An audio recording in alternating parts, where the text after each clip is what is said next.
Hello friends. Top companies அவங்களோட third quarter results announce பண்ணியிருக்காங்க. அதுல முக்கியமான 3 கம்பெனிஸோட ரிசல்ட்ட பார்ப்போம். Adani energy solutions. இந்த கம்பெனியோட நிகர லாபம் 2023 இதே காலண்டோடு ஒப்பிடும்போது 73% உயர்ந்துள்ளது. அதாவது 2023இல் 325 கோடியாக இருந்த நிகர லாபம் 2024இல் 562 கோடியாக உயர்ந்துள்ளது. UltraTech cement. இந்த கம்பெனியோட நிகர லாபம் 2023 இதே காலண்டோடு ஒப்பிடும்போது 17% குறைந்துள்ளது.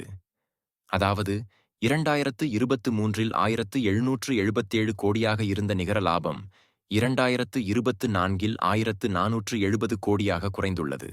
டாக்டர் ரெட்டி. இந்த கம்பெனியோட நிகர லாபம் 2023 இதே காலண்டோடு ஒப்பிடும்போது 2.38% உயர்ந்துள்ளது. அதாவது 2023ல 1381 கோடியாக இருந்த நிகர லாபம் 2024ல 1014 கோடியாக உயர்ந்துள்ளது.